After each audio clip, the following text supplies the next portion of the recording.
Om Shanti. Good morning. आज हम सुनेंगे शिव बाबा के संडे के महावाक्य हैं। 16 अगस्त 2020 की महावाक्य रिवाइज मुरली है 7 मार्च 86। अव्यक्त बाप दादा।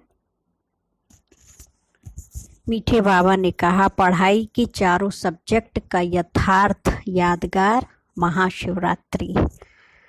आज ज्ञानदाता, भाग्य विधाता, सर्वशक्तियों के वरदाता, सर्व खजानों से भरपूर करने वाले भोलानाथ बाप अपने अति स्नेही सदा सहयोगी समीप बच्चों से मिलने के लिए आए हैं। यह मिलन ही सदाकाल का उत्सव मनाने का यादगार बन जाता है। जो भी भिन्न भिन्न नामों से समय प्रति समय उत्सव मनाते हैं, वह सभी उस समय बाप और बच्चों के मधुर मिलन, उत्साह भरा मिलन भविष्य के लिए उत्सव के रूप में बन जाता है। इस समय हम बाबा से मिलन मनाते, लोग उसका उत्सव मनाते। फिर इस समय आप सर्वश्रेष्ठ बच्चों का हर दिन हर घड़ी सदा खुशी में रहने की घड़ियां और समय है। तो इस छोटे से संगम युग के अलौकिक जीवन, अलौकिक प्राप्तियां, अलौकिक अनुभवों को द्वापर से भक्तों ने भिन्न भिन्न नाम रूप से यादगार बना दिए हैं। एक जन्म की आपकी यह जीवन भक्ति के 63 जन्मों के लिए याद का साधन बन जाती है। एक जन्म हम बाबा के साथ मनाते और द्वापर कलयुग भक्त लोग फिर उसका यादगार मनाते हैं। इतनी महान आत्माएं हो, इस समय की सबसे वंडरफुल बात यही देख रहे हो, जो प्रैक्टिकल भी मना रहे हो और निमित्त उस यादगार को भी मना रहे हो। बच्चे क्या करते, वो यादगार भी मनाते त्योहार और बाबा के साथ प्रैक्टिकल भी मिलन मनाते। तो चैतन्य भी हो और चित्र भी साथ साथ हैं। 5000 वर्ष पहले हर एक ने क्या क्या प्राप्त किया, क्या बने, कैसे बने, यह 5000 वर्ष का पूरा अपना यादगार चित्र और जन्म पत्री सभी स्पष्ट रूप में जान गए हो, सुन रहे हो और देख देख हर्षित हो रहे हो कि ये हमारा ही गायन पूजन, हमारे जीवन की कथाएं वर्णन कर रहे हैं।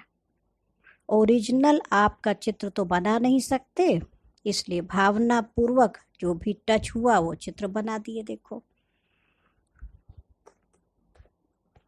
देवी देवताओं के ओरिजिनल चित्र तो बने नहीं, तो जो उनको समझ में आया, टच हुआ, वैसे ही बना रहे हैं। सुन रहे हो और देख देख हर्षित भी हो रहे हो कि ये हमारा ही गायन पूजन, हमारे जीवन की कथाएं वर्णन कर रहे हैं। ओरिजिनल आपका चित्र तो बना नहीं सकते, इसलिए देखो भावना पूर्ण जो भी था उसको टच हुआ, वो चित्र बना दिया। तो प्रैक्टिकल शिव जयंती तो रोज मनाते ही हो, क्योंकि संगम युग है ही अवतरण का युग, श्रेष्ठ कर्तव्य, श्रेष्ठ चरित्र करने का युग। लेकिन बेहद युग के बीच में ये यादगार दिन भी मना रहे हो। आप सबका मनाना है मिलन मनाना, और उन्हों का मनाना है आवाहन करना। उन्हों का है पुकारना और आपका है पा लेना। वो कहेंगे आओ और आप कहेंगे आ गए, मिल गए। कितना अंतर हो गया। यादगार और प्रैक्टिकल में कितना रात दिन का अंतर है। वास्तव में यह दिन भोलानाथ बाप का दिन है। भोलानाथ अर्थात बिना हिसाब के अनगिनत देने वाला।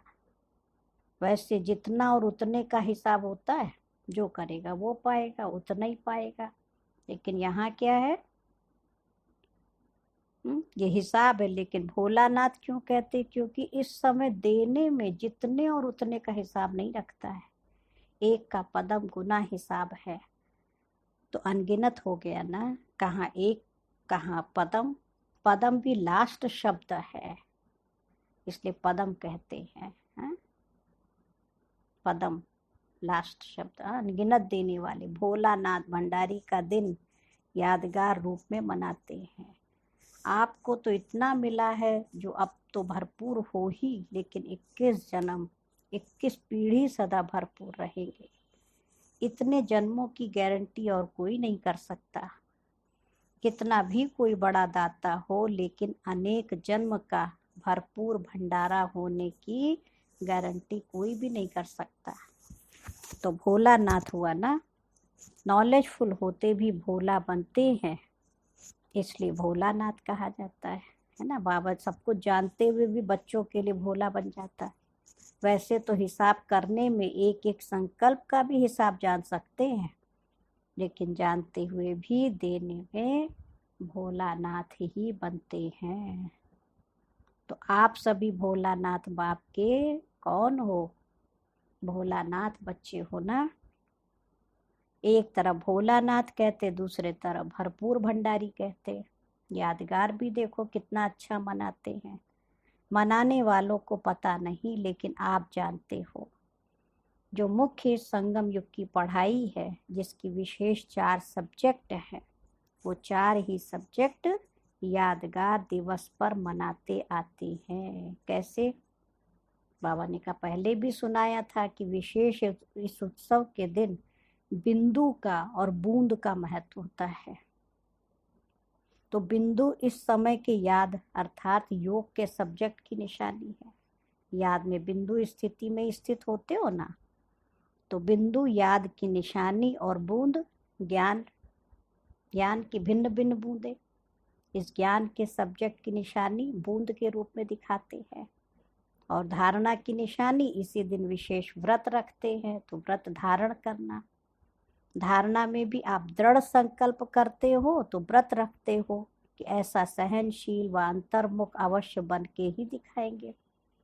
तो ये व्रत धारण करते हो ना, ये व्रत धारण करने की निशानी है। और सेवा की निशानी है जागरण। देखो 4 सब्जेक्ट आ गए, ज्ञान, योग, धारणा और सेवा। तो ज्ञान की निशानी बूंद है ना, और याद की निशानी बिंदु रूप स्थिति, और धारणा की निशानी सहनशील दृढ़ संकल्प करते, और सेवा की निशानी जागरण करते। तो सेवा करते ही हो किसको जगाने के लिए, अज्ञान नींद से जगाना, जागरण कराना, जागृति दिलाना, यही आपकी सेवा है। तो यह जागरण सेवा की निशानी है। तो 4 ही सब्जेक्ट आ गई ना, लेकिन सिर्फ रूपरेखा उन्होंने स्थूल रूप में बदल दी है।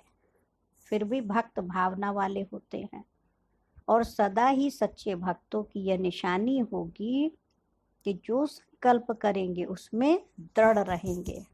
इसलिए भक्तों में भी बाप का स्नेह है। फिर भी आपके यादगार को द्वापर से परंपरा से चला रहे हैं, और विशेष इस दिन जैसे आप लोग यहाँ संगम युग पर बार बार समर्पण समारोह मनाते हो, अलग अलग भी मनाते हो, ऐसे ही आपके इस फंक्शन का भी यादगार वो स्वयं को समर्पण करते नहीं है, लेकिन बकरे को कर देते हैं, बलि चढ़ा देते हैं। हाँ, वैसे तो बाप दादा को भी हंसी आती है। हाँ, हंसी में क्या कहते हैं, ये मैं पन का समर्पण, तब समर्पण अर्थात संपूर्ण बनो।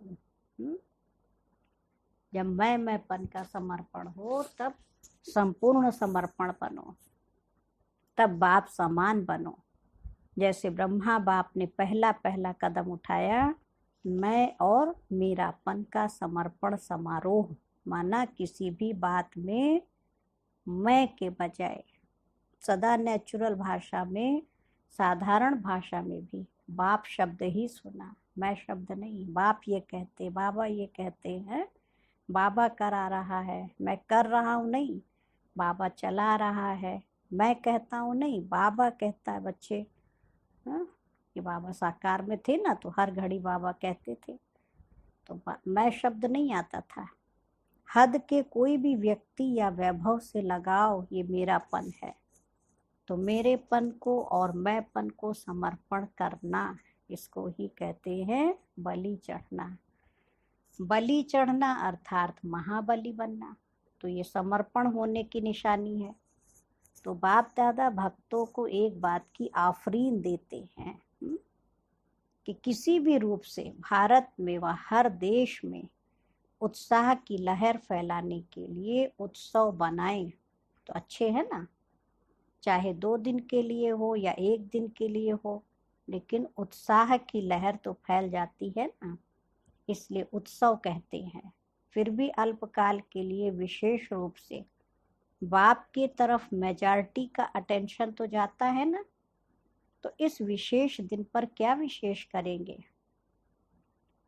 बाबा ने कहा जैसे भक्ति में कोई सदा काल के लिए व्रत लेता है और कोई में हिम्मत नहीं होती तो 1 मास के लिए करते हैं, 1 दिन के लिए करते हैं या थोड़े समय के लिए लेते हैं, फिर वो व्रत छोड़ देते हैं। आप तो ऐसे नहीं करते हो ना। मधुबन में तो धरनी पर पाँव ही नहीं है, और फिर जब विदेश में जाएंगे तो धरनी पर आएंगे या ऊपर ही रहेंगे, क्या करेंगे। सदा ऊपर से नीचे आकर कर्म करेंगे या नीचे रहकर कर्म करेंगे। तो बाबा ने कहा ऊपर रहना अर्थात ऊपर की स्थिति में रहना, ऊपर कोई छत पर नहीं लटकना है। ऊंची स्थिति में स्थित हो कोई भी साधारण कर्म करना अर्थात नीचे आना, लेकिन साधारण कर्म करते भी स्थिति ऊपर रखना अर्थात ऊंची। जैसे बाप भी साधारण तन लेता है ना, कर्म तो साधारण ही करेंगे ना।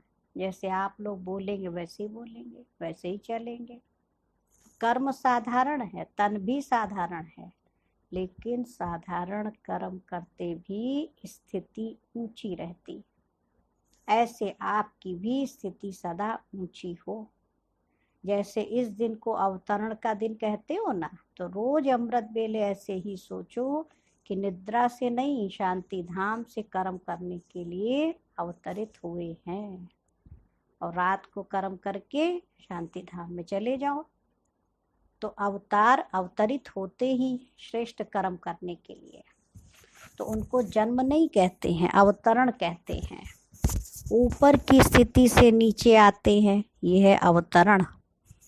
तो ऐसी स्थिति में रहकर कर्म करने से साधारण कर्म भी अलौकिक कर्म में बदल जाते हैं। जैसे दूसरे लोग भी भोजन खाते हैं और आप कहते हो ब्रह्मा भोजन खाते हैं, फर्क हो गया ना। चलते हो लेकिन आप फरिश्ते की चाल चलते, डबल लाइट स्थिति में चलते, तो अलौकिक चाल अलौकिक कर्म हो गया। तो सिर्फ आज का दिन अवतरण का दिन नहीं, लेकिन संगम युग ही अवतरण दिवस।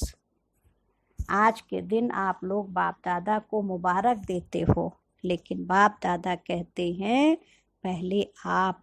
अगर बच्चे नहीं होते तो बाप कहता कौन। तो बच्चे ही बाप को बाप कहते हैं, इसलिए पहले बच्चों को मुबारक। आप सब बर्थडे का गीत गाते हो ना, हैप्पी बर्थडे टू यू। बाप दादा भी कहते happy birthday to you, birthday की मुबारक। तो बच्चों ने बाप को दी और बाप ने बच्चों को दी, और मुबारक से ही पल रहे हो। आप सब की पालना ही क्या है, बाप की परिवार की बधाइयों से ही पल रहे हो। बधाइयों से ही नाचते गाते पलते उड़ते जा रहे हो। यह पालना भी वंडरफुल है। 1-2 हर घड़ी क्या देते हो, बधाइयाँ देते हो, और यही पालना की विधि है।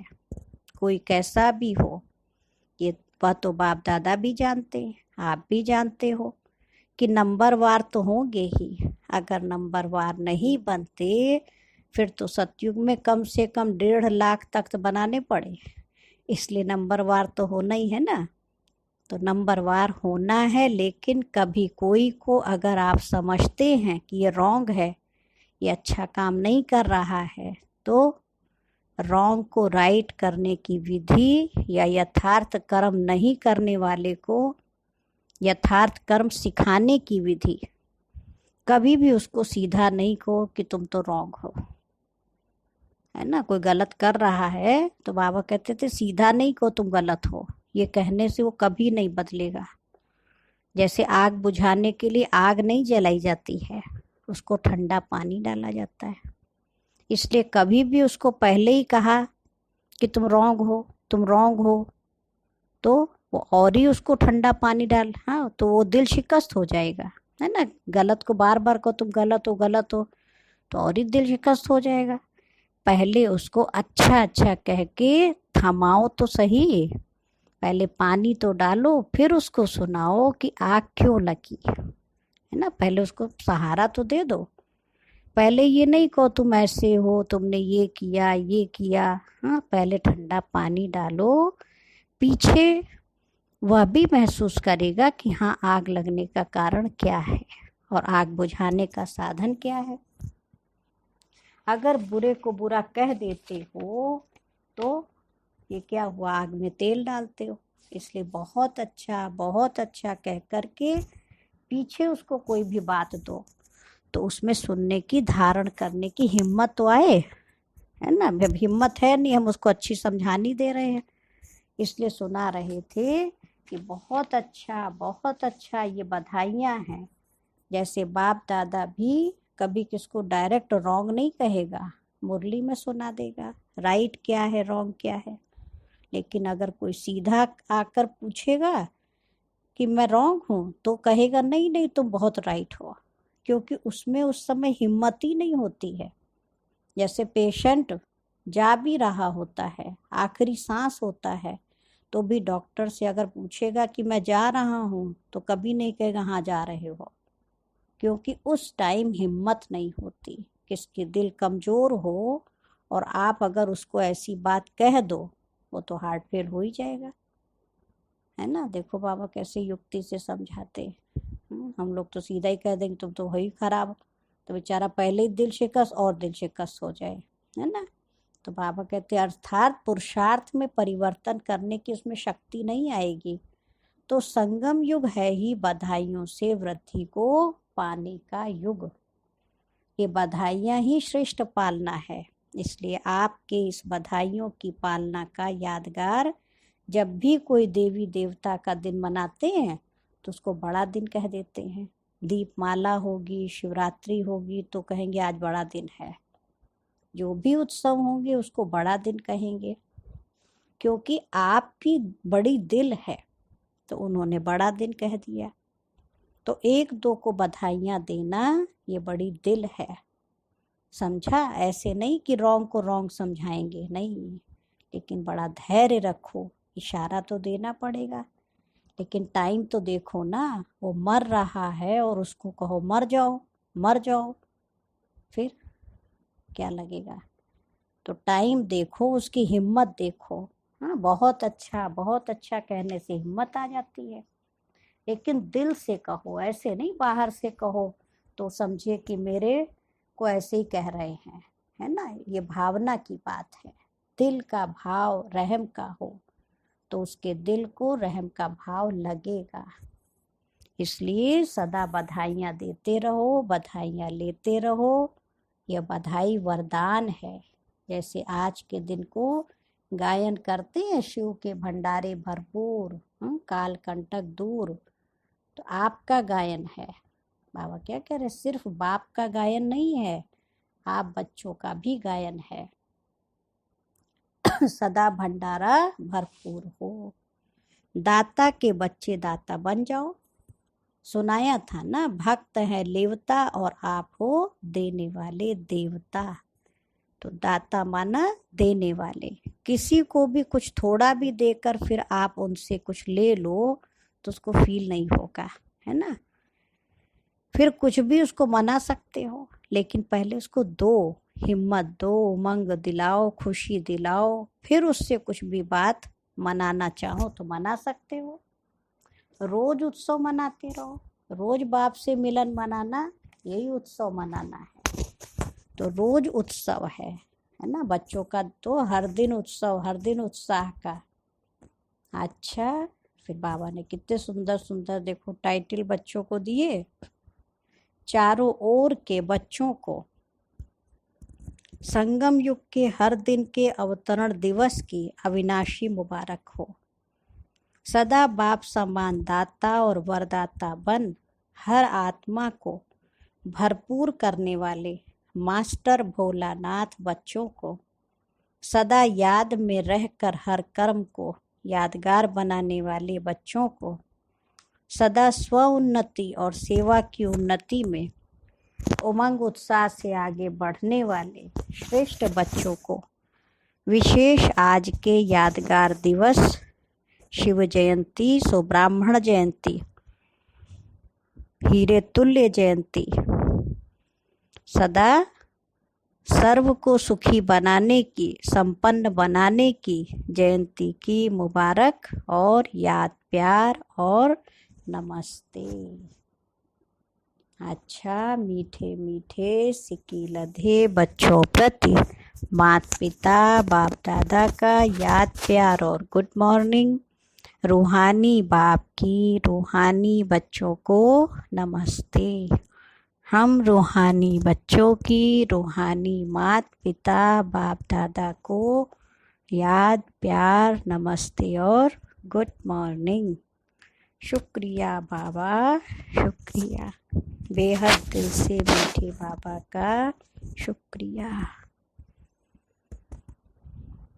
अभी सुनेंगे आज का वरदान। बाबा ने कहा हर शक्ति को, अष्ट शक्तियां हैं ना, तो हर शक्ति को ऑर्डर प्रमाण चलाने वाले मास्टर रचयिता भव।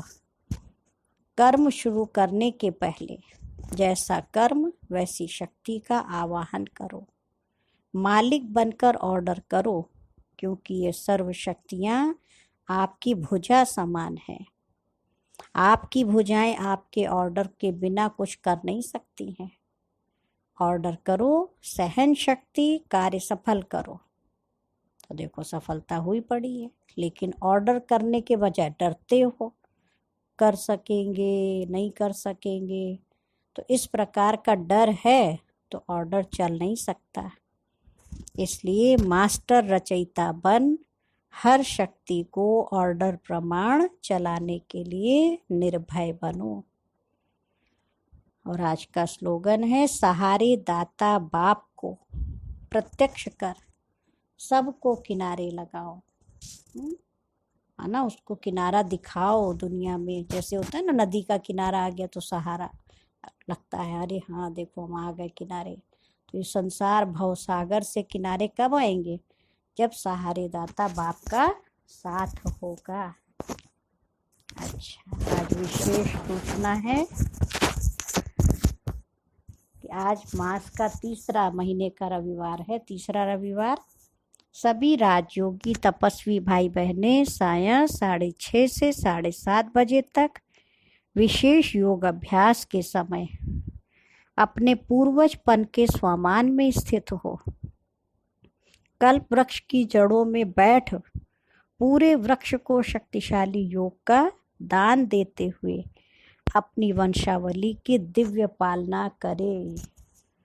जो बाबा के बच्चे हैं उनकी पालना कौन करेगा? सारे विश्व की पालना बाबा ने कहा आप बच्चों को करनी है।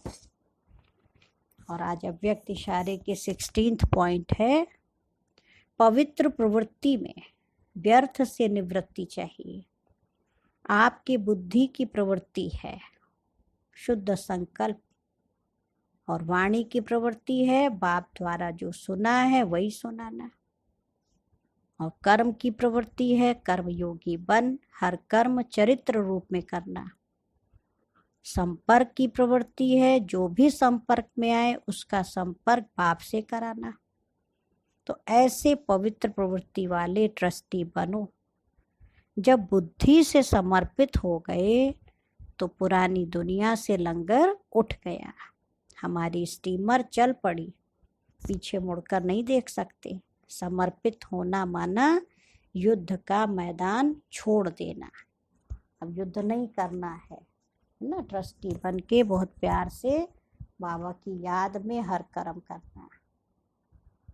अच्छा, ओम शांति, ओम शांति, ओम शांति।